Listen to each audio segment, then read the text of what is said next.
Bonjour à tous, bienvenue dans cette nouvelle édition du Journal de l'Afrique. À la une, ce soir, en Algérie, le général Gaïd Salah veut une élection au plus vite et sans conditions préalables. Le chef de l'armée rejette toutes les exigences de l'instance nationale de dialogue, des exigences qualifiées de diktats illégaux.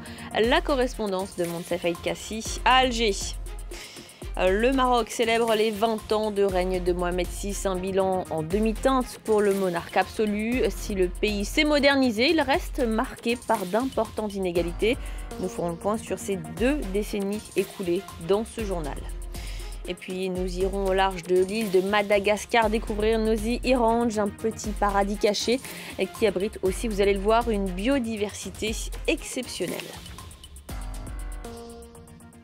Mais d'abord en Algérie, Ahmed Gaïd Salah ne veut plus perdre de temps. Le dialogue doit débuter au plus tôt pour organiser la présidentielle dans les plus brefs délais. Lors d'un discours à la télévision algérienne, le général a balayé les exigences du panel de 6 personnalités chargées de définir les modalités du scrutin qui doivent désigner le successeur d'Abdelaziz Bouteflika.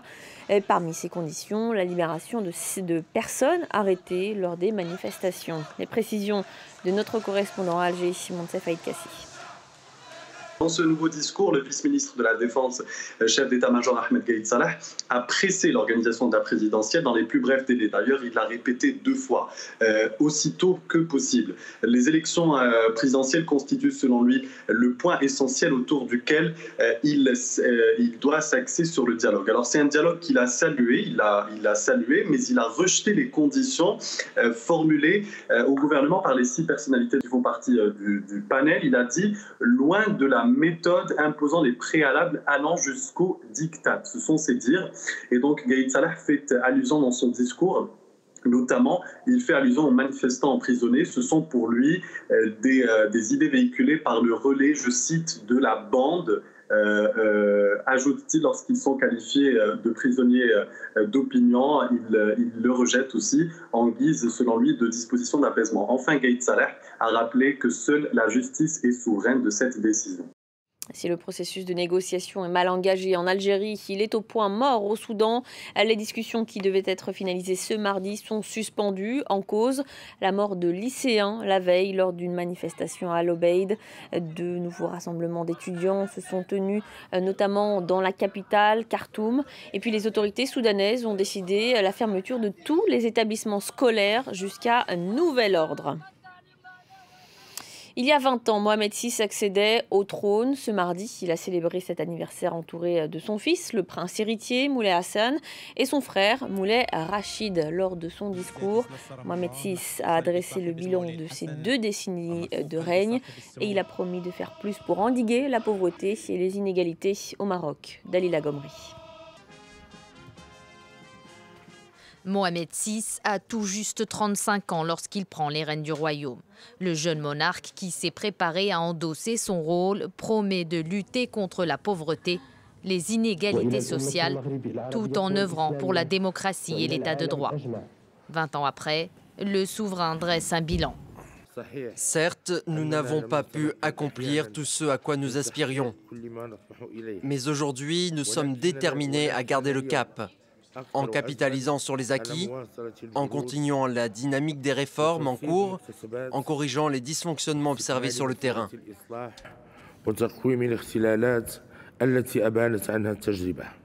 Un pays politiquement stable et en bonne santé économique qui a su attirer les investisseurs étrangers et mis en place des plans d'industrialisation, notamment dans le secteur automobile.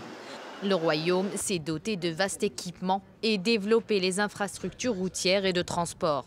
Il possède le premier TGV du continent, reliant Tanger, situé à l'extrême nord du pays, à Casablanca, la capitale économique, en seulement 2h10. Le Maroc est le plus grand, le premier fabricant de voitures en Afrique et dans le monde arabe.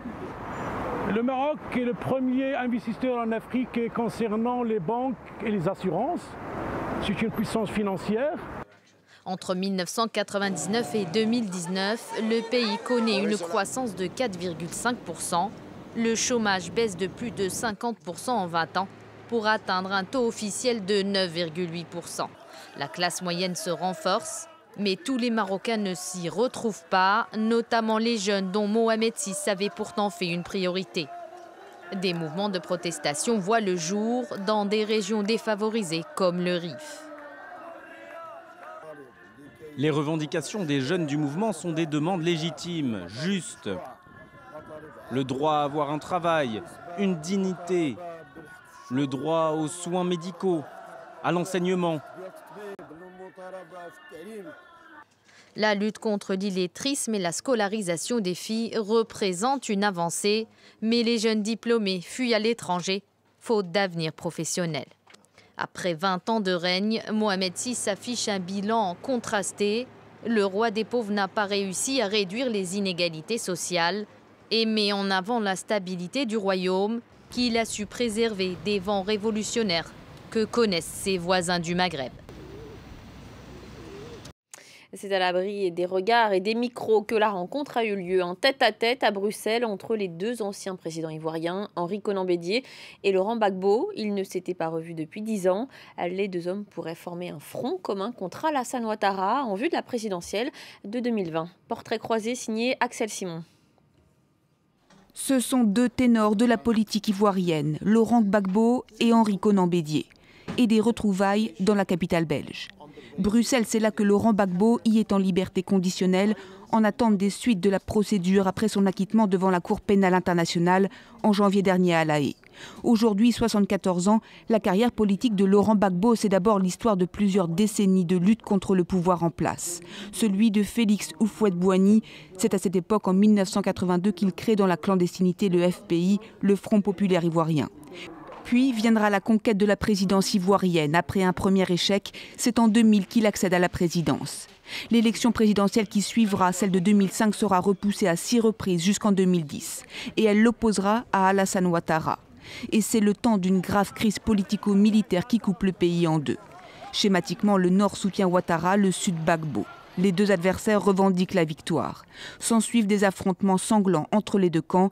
Les exactions font plus de 3000 morts. 5 ans après, Gbagbo est présenté à la CPI pour y être jugé pour crimes contre l'humanité, accusation qu'il n'a jamais cessé de nier. Son ancien adversaire est Henri Konan Bédié. À 84 ans, il est toujours le président du Parti démocratique de Côte d'Ivoire, le PDCI, fondé par le père de l'indépendance Félix Houphouët-Boigny, dont il était le dauphin. Il est président de la République entre 1993 et 1999. Le report de la présidentielle de 2005 va année après année faire de son âge un handicap. Il se présente quand même à l'élection de 2010, faisant valoir son expérience, puis se rallie à Alassane Ouattara pendant toute la crise politique sanglante de 2010-2011. Mais il a rompu avec son allié l'été dernier. Nouveau rebondissement pour Caster Semenya. L'athlète sud-africaine ne pourra pas participer aux mondiaux de Doha qui doivent se tenir le 27 septembre. Décision de la justice suisse. La championne devait y défendre son titre sur 800 mètres. Allez, direction Madagascar, au nord-ouest de l'île. Nossi Irange est un banc de sable immaculé qui relie 2 îlots à marée basse. Mais l'île a bien d'autres trésors, notamment sa biodiversité exceptionnelle. Le reportage de Marc de Chaleron. 2 petits îlots reliés par une bande de sable, entourés de ces eaux turquoises. Nossi Irange, une carte postale au large des côtes malgaches. Quelques dizaines de familles de pêcheurs, pas peu fiers d'habiter celle que l'on surnomme également l'île aux tortues. Donc on embarque direction le paradis. C'est situé à 45 km au sud de Nossi Bé, c'est pas si loin que ça. C'est Tanguy Guillemin, guide touristique, qui amène aujourd'hui ce groupe de 6 Français. Il faut 2 heures de bateau environ à partir de Nossi Bé, 2 heures, pour profiter de cette biodiversité exceptionnelle. Donc là, ce sont des dauphins long bec. Et ils sont capables de faire 9 riz sur eux-mêmes. À 200-300 mètres d'ici, on tombe dans le canal du Mozambique. Donc les eaux profondes sont vraiment juste à côté. Et c'est pour ça que c'est un passage ici en termes de cétacés qui est top. Les dauphins long bec auraient bien continué leur balai autour du bateau. Mais les touristes doivent y aller. Donc là, il y a l'île principale de Nossi Irange, le Grand Irange. Hein, vous allez voir, c'est horrible. Ça donne envie de faire sa petite cabane et de s'installer là. Mais avant d'y poser les pieds, il faut découvrir le plus vieil occupant de l'île. On l'appelle l'île aux tortues parce que c'est certainement le site principal de ponte des tortues vertes à Madagascar. La tortue verte est la doyenne de nos océans. Elle a même côtoyé les dinosaures. Elle s'est installée dans les Odi Ranch bien avant les hommes, pour la tranquillité des lieux.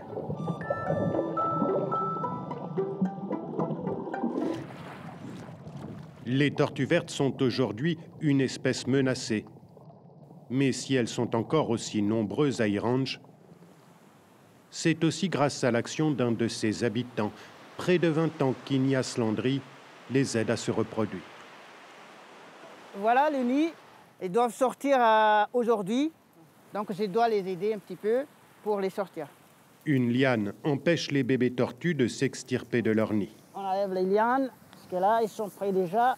Les premiers pas, un moment périlleux pour ces bébés extrêmement vulnérables. Ils sortent du trou et après, ils dirigent vers la mer. Seuls 2% des bébés tortues parviennent à l'âge adulte, un peu plus à Irange, grâce à Ignace Landry. Les habitants d'Irange ont bien conscience de la fragilité de leur écosystème et ont adopté des règles drastiques. Les déchets sont régulièrement évacués de l'île, un système financé par une taxe touristique. Le groupe de Tanguy Guillemin découvre maintenant l'intérieur de l'île, la vue du phare notamment, dessinée par Gustave Eiffel au début du XXe siècle. La nuit est sur le point de tomber à Irange. Le moment pour le groupe de touristes de se retirer sur cette petite plage isolée. Un apéritif au crépuscule sur l'océan Indien et une promesse, celle de ne pas abîmer ce décor immaculé. Et vous pouvez nous retrouver sur Internet, sur le site de France 24, france24.com, en 4 langues, français, anglais, arabe et espagnol. Voilà, c'est la fin du Journal de l'Afrique. Merci de votre fidélité.